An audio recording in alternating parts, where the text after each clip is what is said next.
बिस्मिल्लाहिर्रहमानिर्रहीम। अस्सलाम वालेकुम my friend, welcome back to my next tutorial. इस ट्यूटोरियल में आपको स्टैटिक डाटा मेंबर और स्टैटिक फंक्शन मेंबर फंक्शन के बारे में बताऊंगा। ठीक हो गया, तो मैं सबसे पहले अपनी स्लाइड्स ओपन करता हूं, उससे आपको मैं सारी डिटेल से बताता हूं पहले, फिर उसके बाद हम उसका प्रैक्टिकल वर्क करेंगे। ठीक है, इसके लिए एक स्टैटिक डाटा मेंबर सबसे पहले देखते हैं कि ये स्टैटिक डाटा मेंबर कैसे बनता कैसे है। तो सिंपल ये भी डाटा मेंबर ही होता है एक, लेकिन जब हम इसके साथ डाटा मेंबर के साथ स्टैटिक कीवर्ड का यूज करेंगे तो वो हमारा स्टैटिक डाटा मेंबर बन जाएगा। ठीक हो गया। इसका अब इसका फीचर क्या है कि हम ये किस लिए इस्तेमाल करते हैं। ये बेसिकली क्या करता है, ये अपनी जो लोकेशन होगी ना, इस जो हमारी स्टैटिक डाटा मेंबर की लोकेशन होगी वो एक तो उसकी एक ही ऑब्जेक्ट मेमोरी में सिर्फ एक ही वेरिएबल मेमोरी में सिर्फ क्रिएट होता है, यानी एक ही वेरिएबल, बेशक आप जितने मर्जी ऑब्जेक्ट बना लें। ठीक है, और ये जो स्टैटिक डाटा मेंबर होगा ये अपनी जो लोकेशन होगी ना, जो इसकी ये मेमोरी जो स्टोर होगी वो सबके साथ शेयर कर लेता है। अगर आप किसी में कोई एक ऑब्जेक्ट उसमें चेंज कर दे, कोई वैल्यू चेंज कर देगा तो वो सब में वही डिस्प्ले करवाएगा। जिस तरह मेरे पास ये क्लास है, एक क्लास है, उसके ये 3 डाटा मेंबर हैं। ये थे कि सिंपल हमारे पास जो डाटा मेंबर है, तो उसमें उसने क्या करना था कि 3 गोलियां अलग तरह उसने मेमोरी एलोकेट करनी थी। कि फर्स्ट क्लास हमारे पास कोई होती, उसमें 3 डाटा मेंबर है, ए बी सी। ठीक हो गया। उसमें क्या करता है, ए के लिए भी अलग इस्तेमाल करता, बी के लिए अलग करता, सी के लिए अलग करता। अगर हमारे पास एक और ऑब्जेक्ट बनाते तो उसके लिए ये उसने बार बार ये वाली पूरी कंटेनर, ये वाला कंटेनर जिसपे मैं माउस होवर कर रहा हूँ, ये उसने पूरा कंटेनर बनाना था हर ऑब्जेक्ट के लिए। लेकिन जब हम स्टैटिक डाटा मेंबर हम बनाएंगे तो उसके लिए क्या होगा, वो सिंपल जो नॉन स्टैटिक डाटा मेंबर होंगे उनके लिए एक अलग ब्लॉक बना देगा, और जो स्टैटिक डाटा मेंबर होंगे उनके लिए एक अलग ब्लॉक बना देगा।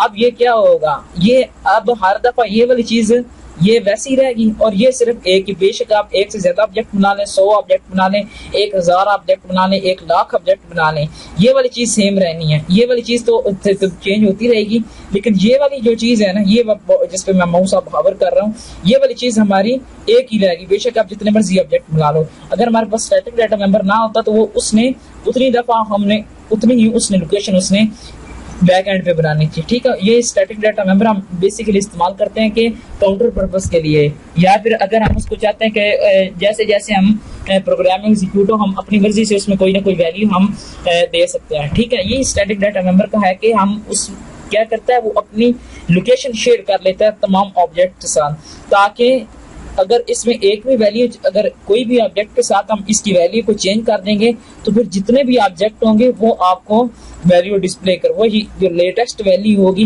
वो आपको डिस्प्ले होगी। ये इसके साथ ओवरराइटिंग हो जाएगी और सबके साथ एक ही जिस्म का डाटा में डिस्प्ले होगा। लेकिन ये ज्यादातर मैंने आपको बताया कि ये काउंटर पर्पस के लिए होता है। या फिर अगर हम चाहते हैं कि हमारे पास स्टूडेंट का रिकॉर्ड है या स्टाफ का रिकॉर्ड है या कोई मजदूर वगैरह का रिकॉर्ड हमने बनाना है, तो उसमें करते हैं कि हम जैसे जैसे हमारे पास स्टूडेंट्स आते जाएं, ठीक है, उसको खुद ब खुद एक रोल नंबर सेट होता जाए। अगर हम स्टाफ की बात करें तो उसको एक ना एक आईडी सेट होती जाए। ठीक है, इसके लिए हम ये स्टैटिक डाटा मेंबर का इस्तेमाल करते हैं। ये स्टैटिक क्या करेगा, हर एक के लिए अलग अलग वैल्यू सेट कर देगा। ठीक हो गया। तो ये हम इसलिए स्टैटिक डाटा मेंबर का इस्तेमाल करते हैं कि वो एक वैल्यू सबको लिए अलग अलग, हम उसको बार बार हमें वैल्यू उसको नहीं देनी पड़ेगी। ठीक है, तो अभी हम सिर्फ देखेंगे कि हम इसके में एक दो चीजें होती हैं कि हमारे पास जब हम इसको इस्तेमाल कर रहे हैं तो इसको हमने ग्लोबली इनिशियलाइज करना होता है स्टैटिक डाटा मेंबर को। ठीक है, इसका मतलब ये है कि हम आफ्टर द क्लास, जहाँ पे क्लास खत्म हो रही है और मेन से पहले, इंट मेन जो है ना, उससे पहले, और जो क्लास हम जिसमें डाटा मेंबर क्लास का जो हम डाटा मेंबर बना रहे हैं उस क्लास के बाद हम उसको इनिशियलाइज करेंगे। उसका पहले तो हम सिंपल देखते हैं सिंटैक्स क्या स्टैटिक डाटा मेंबर बनने का। उसका क्या है, क्लास कीवर्ड लिखना पड़ेगा आपको, एक हमें वारिस क्लास का नेम देना पड़ेगा। इस करली ब्रैकेट के अंदर आपको ये स्टैटिक कीवर्ड का इस्तेमाल करना पड़ेगा, सिंपल। बाकी वो ये कि इंटीजर नंबर है, ये ज्यादातर हम करते हैं काम इंटीजर के लिए। ठीक है, ये हमारा सिंपल डाटा मेंबर है, लेकिन जब ये हम स्टैटिक के साथ लगा देंगे कीवर्ड के साथ तो ये हमारा स्टैटिक डाटा मेंबर बन जाएगा। तो इसको लिए मैंने आपको जिस तरह बताया कि हम इसको ग्लोबली इनिशियलाइज करते हैं, तो उसके लिए ये जरूरी है कि पहले उसकी मेन के बाद, मेन से पहले और क्लास के बाद हम करते हैं। तो उसके लिए क्या करते हैं कि रिटर्न टाइप पहले लिखते हैं, फिर उस क्लास का नेम लेते हैं कौन सी क्लास का है, फिर स्कोप रेजोल्यूशन ऑपरेटर, फिर ये जो इधर वेरिएबल हमने जो बनाया होगा, जो डाटा मेंबर बनाया होगा, वो हम इधर लिख देंगे। और उसके बाद एक फिक्स पॉइंट मसलन 0 दे लो, 1 दे लो, जिस तरह आपकी रिक्वायरमेंट है। ठीक है, ये आपकी रिक्वायरमेंट पे डिपेंड करती है। ठीक है, तो कि हमने किस लिहाज से हमने इससे फंक्शन परफॉर्म करवाना है। तो मैं अपना किस कंपाइलर ओपन करता हूँ जिसमें मैं आपको डिटेल से बताता हूँ। ठीक है, ये मैं क्या करता हूँ कि एक क्लास बनाता हूँ। क्लास मैंने बनाई है कि स्टूडेंट की। ठीक है, ये स्टूडेंट में मैं क्या करवाता हूँ, स्टूडेंट। ठीक है, मैं इसमें क्या करता हूँ अपना कि एक प्राइवेट ले लेता हूँ, इंटीजर उसका रोल ले लेता हूँ, और उसके बाद स्ट्रिंग में ले लेता हूँ उसका नेम ले लेते हैं। ठीक हो गया। उसके बाद मैं पब्लिक में 2 मेथड बना लेता हूँ। पब्लिक में जाके 2 मेथड बनाता हूँ, एक वाइड इंक बना लेते हैं। ठीक है, इनपुट के लिए। ठीक है, अच्छा हमने स्टैटिक डाटा मेंबर क्रिएट नहीं किया, तो वो हम इसको हम स्टैटिक कह देते हैं कि स्टैटिक है, ये हमारा स्टैटिक। ठीक हो गया, ये स्टैटिक। अब ये हमारा क्या है कि ये जो हमारा है ये हमारा स्टैटिक डाटा मेंबर है। ठीक है, स्टैटिक डाटा मेंबर है। ठीक है, डाटा मेंबर हो गया। ठीक हो गया। उसके बाद मैंने सिंपल क्या किया कि इसको अब पहले इसको इधर मैं आपको बताता हूँ कि हमने इसको ग्लोबली किस तरह हमने वैल्यू असाइन करनी है। तो मैंने आपको बताया कि मेन से पहले और इस क्लास के बाद हमने इसको वैल्यू देनी पड़ती है। तो सबसे पहले इसकी रिटर्न टाइप क्या थी, वो रिटर्न टाइप इंटीजर ही होगी। ठीक हो गया, ये मैंने इसकी रिटर्न टाइप लिख दी। उसके बाद मैंने आपको बोला कि क्लास का नेम लिखेंगे इधर, ये मैंने क्लास का नेम लिख दिया। उसके बाद स्कोप रेजोल्यूशन ऑपरेटर, और उसके बाद उस वेरिएबल या डाटा मेंबर का, उस वेरिएबल या डाटा मेंबर का हम नाम लिखेंगे कि नाम क्या, फिर उसके बाद उसको एक वैल्यू दे देंगे। ये मैंने क्या किया कि ये मैंने उसको वैल्यू एक सेट कर दी कि वो 0 से स्टार्ट हो रहा है। ठीक हो गया। उसके बाद मैं इधर इनपुट में जाके पहले मैं सी आउट करवाता हूँ, see out please enter your name. ठीक हो गया। इसके बाद आप और भी डाटा मेंबर लेके उसकी वैल्यू आप दे सकते हैं। ठीक हो गया, मैं इसमें ये सिंपल नेम कर देता हूँ, और उसके बाद मैं ये काम करता हूँ। लेकिन इसके क्या होगा कि हमने रिकॉर्ड इसको एक से ज्यादा एंटर करवाना है। ठीक है, तो फिर इसमें क्या होगा कि हम इसमें एक इंक्रीमेंट लगा देंगे कि जितनी दफा ये हमारा फंक्शन कॉल होगा तो हर दफा इसकी वैल्यू हमें नहीं मिलनी चाहिए। ठीक है, मैं इसके बाद एक वाइड शो को कॉल कर वाइड शो लिख देता हूँ। ठीक है, तो इसमें मैं क्या करता हूँ, वाइड शो का फंक्शन, इसमें सिर्फ मैं वैल्यू डिस्प्ले करा देता हूँ, सी आउट। ठीक है, मैं इसका पहले नेम लेता हूँ कि नेम को डिस्प्ले करवा लेते हैं। ठीक है, ये नेम हमारा डिस्प्ले हो जाएगा इससे, और साथ ही में इसकी वैल्यू को, आईडी की भी वैल्यू को हम डिस्प्ले करा लेते हैं कि सॉरी रोल नंबर। ठीक हो गया, रोल नंबर कह लो, आईडी कह लो, आप डिपेंड करता है कि आप क्या ले रहे हैं। ठीक है, मैं रोल नंबर ले रहा हूँ। ठीक है, उसके बाद ये मैंने आपको बताया कि ये इंक्रीमेंट हम इसलिए करते हैं ताकि हर दफा जितनी दफा हम इसको कॉल करेंगे तो वो 0 ना रहे। हम जो वैल्यू देंगे वो हमें उस लिहाज से, अगर एक दफा रन होगा तो इसमें एक वैल्यू स्टोर हो जाएगी, अगर हम 2 देंगे तो वो 2 दफा स्टोर हो जाएगी, 3 देंगे तो 3 स्टोर हो जाएगी। हम अगर इस फंक्शन पे डिपेंड करता है हम फंक्शन को कितनी बार कॉल कर रहे हैं। ठीक हो गया, ये जितनी दफा इस फंक्शन को हम कॉल करेंगे ये उतनी दफा हमारी वैल्यू चेंज हो जाएगी। ठीक है, तो मैं सिंपल जाके अब क्या करता हूँ, मेन में जाके मैं एक स्टूडेंट का ऑब्जेक्ट बनाता हूँ। ठीक है, तो इसमें मैं क्या करता हूँ, मैं इसकी अरे बना लेता हूँ। मैं इसकी 3 की अरे बना के फॉर लूप के जरिए इसको integer i equal to 0, i less than 3, i plus plus. ठीक है, मैं इसमें 3 दफा लूप चला के मैं करता हूँ वारिस i डॉट इनपुट फंक्शन को मैंने कॉल कर लिया, और इसी चीज को मैं कॉपी करके शो फंक्शन के लिए भी कॉल कर लेता हूँ। ठीक है, तो वो मैं आपको बताता हूँ कि वो हम कैसे करेंगे। इसी चीज को मैं कंट्रोल सी किया और कंट्रोल भी कर दिया, पेस्ट कर देगा। ठीक है, इधर मैं इनपुट की बजाय मैं आपके इस फंक्शन को, मैं शो फंक्शन को कॉल कर रहा हूँ। ठीक है, अब मैं इसमें जब वैल्यू तो मैं दे देता हूँ, अभी मैं आपको रन करके दिखाता हूँ ताकि, ठीक है, मैं इसको रन करके दिखाता हूँ कि इससे क्या होगा। अब इससे सिर्फ मसला क्या बनेगा कि वो हमसे वैल्यू तो इनपुट ले लेगा, लेकिन वो जो हमारे पास ये हम कितनी दफा चलेगा, ये हमारा 3 दफा कोड एग्जीक्यूट होगा। पहले वो इसमें इंक्रीमेंट करेगा, इसमें 1 कर देगा। दूसरी दफा कॉल होगा तो इसमें 2 आ जाएगा। तीसरी दफा कॉल होगा इसमें वैल्यू 3। जब हम इस शो फंक्शन कॉल करेंगे नेम तो हमें वो डिफरेंट दे देगा, लेकिन वो रोल नंबर जो है वो सब के लिए 3 कर देगा। ये हमारे लिए एक मसला बन जाएगा। मैं इस जो प्रॉब्लम है इसका मैं सोल्यूशन आपको बाद में बताता हूँ। पहले मैं आपको शो कर दूं कि ये कैसे काम कर रहा है। ठीक है, तो मैं इसमें सिंपल 3 दफा मैं उसको नेम दे देता हूँ कि उसमें नेम दे देता हूँ, वारिस दे देता हूँ, उसके बाद मैं ज़ीशान दे देता हूँ। ठीक हो गया, ज़ीशान दे देता हूँ, उसके बाद मैं उस्मान दे देता हूँ। ठीक है, ये मैंने 3 दफा। तो अब क्या कर रहा है कि 3 दफा डिस्प्ले करा रहा है, लेकिन अच्छा ठीक हो गया। अगर मैं इस फंक्शन को, ये ठीक है, कंट्रोल एक्स, एक तो इसका मेथड ये है कि उसको जैसे ही आप वैल्यू इंटर कर लो वैसे ही साथ डिस्प्ले करवा दो। ठीक हो गया। ये अगर आप चाहते हो कि आप वैसे ही उसको डिस्प्ले करवाना चाह रहे हो कि जैसे जैसे हम उसमें वैल्यू देते जाएंगे वैसे वैसे वो हमें डिस्प्ले कराता जाए। ठीक हो गया।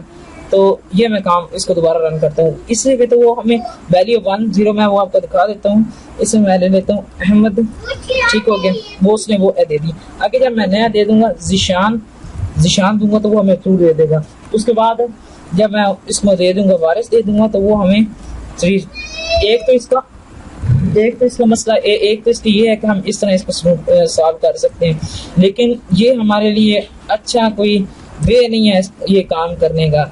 ठीक है, कि हमारे तो यही होता है कि हम सबसे पहले उसमें सारा डाटा एंटर करवाने, बाद में जब हमें जरूरत पड़े तब हम डिस्प्ले करवाएं।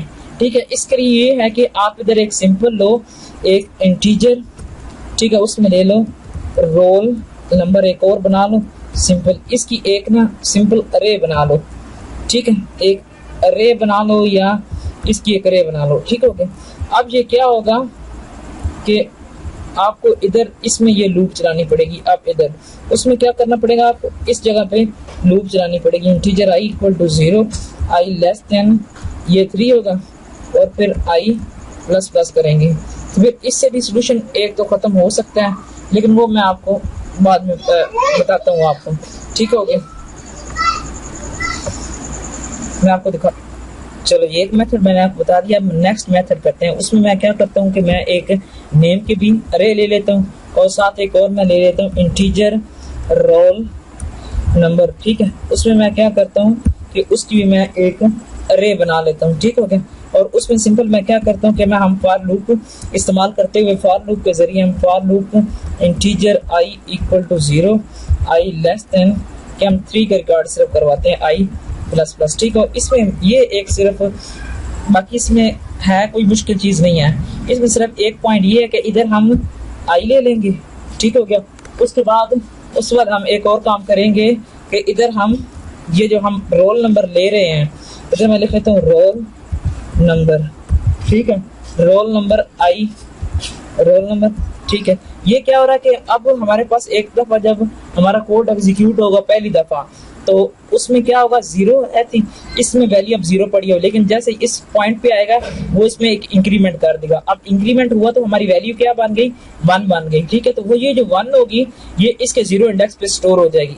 ठीक है, इस तरह नेम भी एक 0 इंडेक्स पे स्टोर हो गया और इसके इंडेक्स पे भी एक वैल्यू स्टोर हो जाएगी। और फिर हम इधर शो फंक्शन पे जाके सिंपली क्या करते हैं, फॉर लूप लगाते हैं और उसके बाद इंटीजर i = 0 ले लेते हैं और i लेस देन 3 ले लेते हैं और i प्लस प्लस कर लेते हैं। ठीक हो गया। इसमें जाके सिंपली मैंने क्या किया है कि ये बस इसमें चेंजिंग क्या करनी है कि हम इसमें अब रोल नंबर ले रहे हैं। ठीक है, और रोल नंबर के हम अरे इस्तेमाल कर रहे हैं। इस तरह नेम के लिए भी हम अरे इस्तेमाल कर रहे थे तो उधर भी हमने अरे इस्तेमाल कर लेनी है।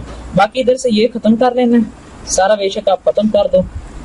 ठीक है, और उसके बाद सिंपल क्या करो, एक ही ऑब्जेक्ट बना लो, उसके जरिए आप वारिस डॉट इनपुट मेथड को भी कॉल कर लो और साथ वारिस डॉट शो फंक्शन को कॉल कर लो। ठीक है, और अब मैं इसको एग्जीक्यूट करता हूँ। ठीक है, तो वो इसमें मसला क्या दे रहा है, वो हमने उसका नेम गलत लिख दिया है, इस वजह से वो हमें एरर दे रहा है। बाकी इसमें कोई एरर नहीं है। अब देखो मैं इसमें पहले दे देता हूँ वारिस दे देता हूँ, आशिर दे देता हूँ, उसके बाद मैं इसको शुजा दे देता हूँ। ठीक है, ये मैंने इसमें वैल्यू दी। अब क्या किया कि उसने सब की वैल्यू हमें वो डिस्प्ले करवा दी है। ठीक है, ये इधर मैं क्या कर रहा था, वो इधर मसला कर रहा है कि हम पोस्ट फिक्स के लिए इस्तेमाल कर रहे थे। अगर मैं इसमें वो करूं प्रीफिक्स इंक्रीमेंट करूं तो उसके लिए हमें वैल्यू बिल्कुल एक्यूरेटली दे देगा, कब 1 आ जाएगा, क्योंकि फिर 1 इस तरह मैं दे देता हूं। अब एक एहसन ले लें, एक शुदा ले लें और एक अरसलान ले लें, ठीक हो गया। इसमें अब क्या होगा कि 1 2 3 हमें वैल्यू उसने डिस्प्ले करा दी है। इस कोर्स की थोड़ी सी लेंथ ज्यादा बन गई क्योंकि ये बहुत इंपॉर्टेंट टॉपिक था, इसलिए मैंने आपको चाहा कि मैं आपको इसको डिटेल से बता दूं। इसमें फिर एक दफा देख लें हमने क्या किया है कि एक स्ट्रिंग नेम लिया, उसकी रे बना ली, एक इंटीजर रोल नंबर के रे बना ली और एक स्टैटिक डाटा मेंबर ले लिया, ठीक है। उसके बाद हमने लूप चलाई, लूप की मदद से हमने इसमें वैल्यू इनपुट ले ली, ठीक है। ये नेम भी इनपुट ले लिया और इसमें पोस्ट प्रीफिक्स इंक्रीमेंट के जरिए हमने इसमें इंक्रीमेंट करवाया और जो वैल्यू इधर बनेगी वो इसके जितनी दफा लूप चलेगी उस लिहाज से हमें उस इंडेक्स पे वैल्यू मिलती जाएगी। फिर उसके बाद शो फंक्शन में सिंपल मैंने उसमें वैल्यू डिस्प्ले करा दी है लूप की मदद से। और ये स्टूडेंट वारिस का एक ऑब्जेक्ट बनाया, वारिस के जरिए हमने ऑब्जेक्ट के जरिए इनपुट और शो फंक्शन था। इससे पिछले प्रोग्राम में हमने क्या किया था कि हमने वो लूप लगा रहे थे, ठीक है, वो हमने ऑब्जेक्ट की अरे बना ली थी, ठीक है। उससे क्या हो रहा था कि हमारी जो स्टैटिक डाटा मेंबर था वो हमें वही डिस्प्ले करा रहा था कि हम जो लेटेस्ट चेंज हो चुका था ना हमें वही डिस्प्ले करा रहा है। इसमें हम क्या कर रहे हैं, लेकिन इसमें हम देखें कि हम रोल नंबर उससे नहीं मांगा, वो खुद ब खुद उसको एक रोल नंबर सेंड कर रहा है। और थैंक्स फॉर वाचिंग, और हमारे चैनल को सब्सक्राइब करना ना भूलिएगा ताकि आपको लेटेस्ट अपडेट के बारे में पता चलती रहे और मेरे लिए दुआ करते रहिएगा। थैंक्स, अल्लाह हाफिज।